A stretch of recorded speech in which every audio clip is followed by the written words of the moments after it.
permanent de la CENCO sur la situation tendue relative aux propositions de loi sur la réforme judiciaire et à la désignation des membres du bureau de la CENI. Nous, cardinals, archevêques et évêques, membres du comité permanent de la Conférence épiscopale nationale du Congo, CENCO, en confinement à cause de Covid-19, sont préoccupés par le climat sociopolitique qui prévaut actuellement à Kinshasa et dans d'autres villes de notre pays. Nous avons constaté que les propositions de loi sur la réforme judiciaire et l'absence de consensus des membres de la plateforme de confession religieuse sur la désignation d'un candidat commun à la Commission électorale nationale indépendante, CENI, ont suscité des vifs mécontentements au sein des différentes couches de la population congolaise. C'est pourquoi, percevant le risque du débordement de la violence et fidèles à notre mission prophétique, nous avons décidé d'interpeller nos compatriotes impliqués dans ces dossiers afin de garantir la paix civile. Tout en partageant le souci du peuple d'avoir les lois justes et des personnes idoines qui puissent contribuer au développement intégral de notre pays, nous condamnons toute forme de violence et recommandons à tous le recours aux moyens légaux et pacifiques pour exprimer leurs opinions. Nous sommes persuadés qu'un État de droit repose sur des principes démocratiques qui s'inspirent non seulement de la règle de la majorité, mais aussi de la reconnaissance de valeurs morales fondamentales, respectueuses de la dignité humaine, de la vie et des droits intangibles et inaliénables de chaque homme. La loi de la majorité n'est pas nécessairement synonyme de vérité ou de raison, ni garantie de cohésion sociale.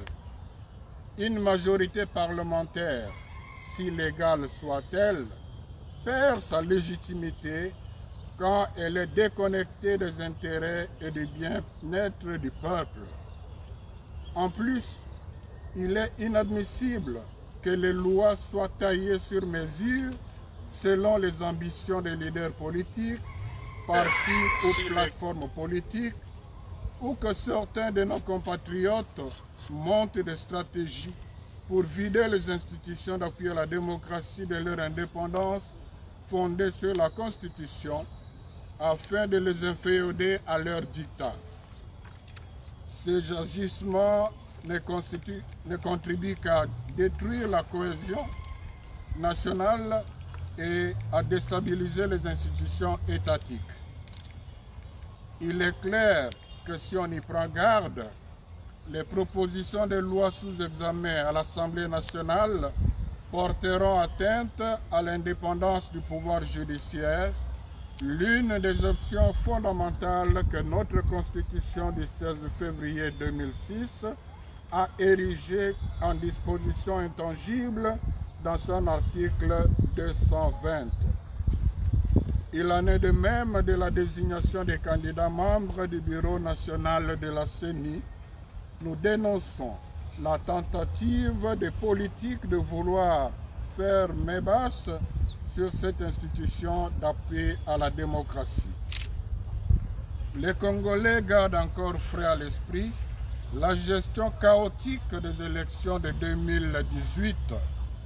Beaucoup ont même perdu la confiance en notre système électoral.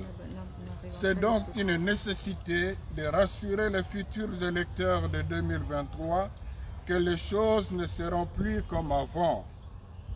Pour y parvenir, nous pensons qu'il faudrait préalablement réformer par consensus le système électoral de la RDC, particulièrement la loi électorale et celle portant organisation et fonctionnement de la CENI, d'une part, et éviter d'aligner dans les bureaux de la CENI les personnes qui, bien qu'expertes en matière électorale, ont déjà trempé dans les manipulations électorales d'autre part.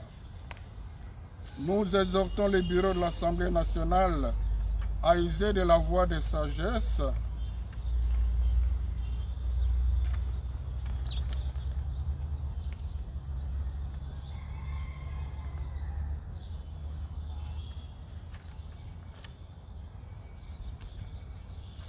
je vais reprendre.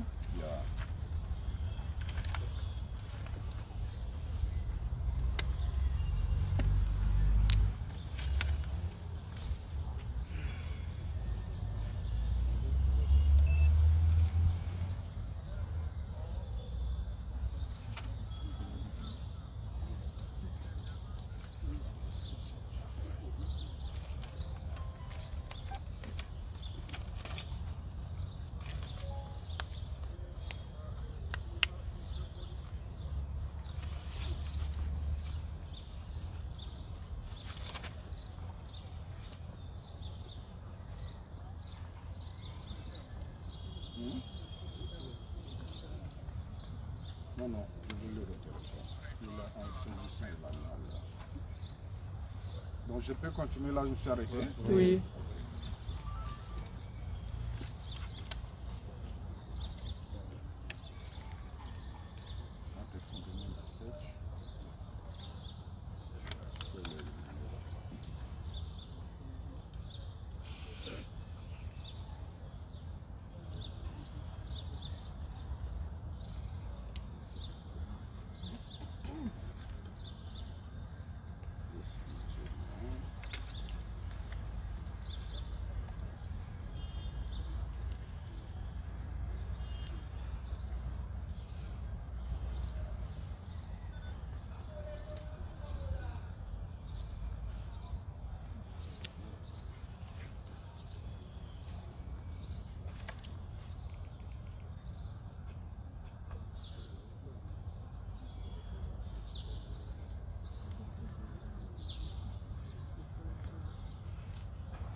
Nous exhortons le bureau de l'Assemblée nationale à user de la voie de la sagesse et à surseoir l'examen des projets de loi contestés.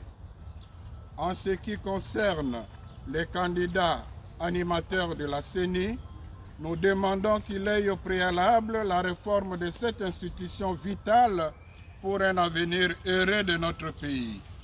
Chercher à faire passer l'examen de ces questions par des coups de force risquerait de plonger le pays dans le chaos.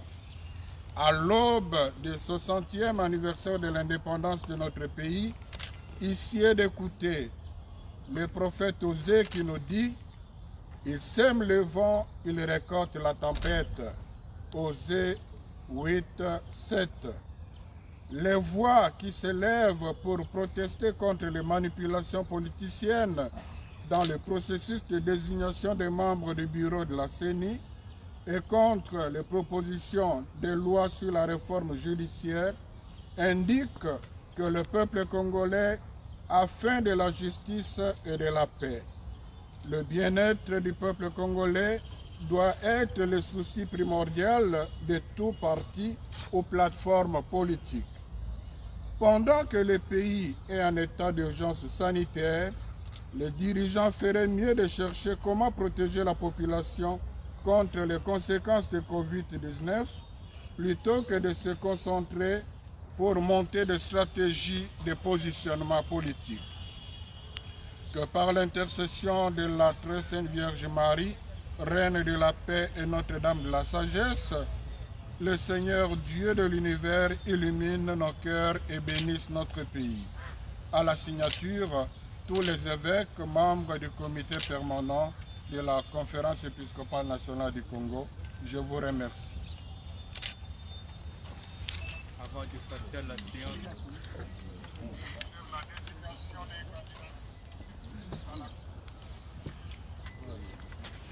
Madame, zone, madame, Alpha. Zone.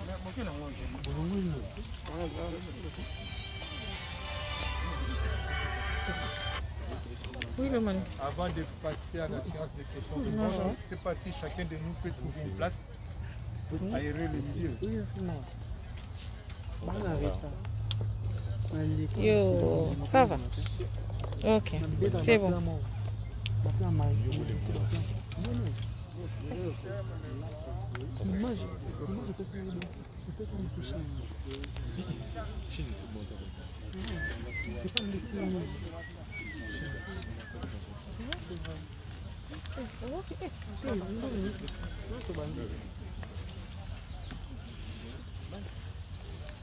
nous allons passer à la séance de questions-réponses.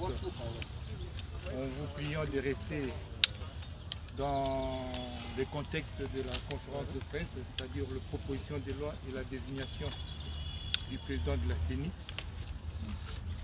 Nous allons demander à CEPA qui va ouvrir le débat des hostilités. Oui, première question, monsieur.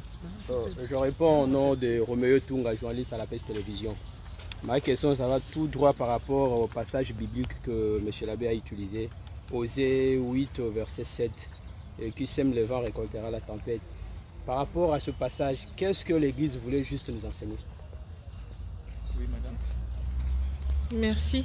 Rachel Kitita pour le compte d'Actu 30. Monsieur l'abbé, vous demandez à l'Assemblée nationale de surseoir à l'examen de la proposition de loi Minakou et Sakata sur la réforme de la magistrature suprême, l'appareil judiciaire. Mais le dernier conseil de ministres a tenu hier, vendredi, sous la présidence du président de la République, a laissé, après avoir entendu que le ministre de la Justice avait fait des observations du gouvernement à l'Assemblée nationale, a jugé bon de ne pas débattre de cette question et de laisser l'Assemblée nationale poursuivre l'examen de cette question. Vous demandez de surseoir alors que le gouvernement a justement jugé que cette question poursuive son cours normal à l'Assemblée nationale. Est-ce que c'est réaliste votre proposition? Et si peut-être vous n'avez pas le compte-rendu du Conseil des ministres, quelle est l'autre proposition que vous pouvez formuler à cet instant pour finalement demander à l'Assemblée nationale d'alléger un tout petit peu de ce côté-là? Troisième intervenant.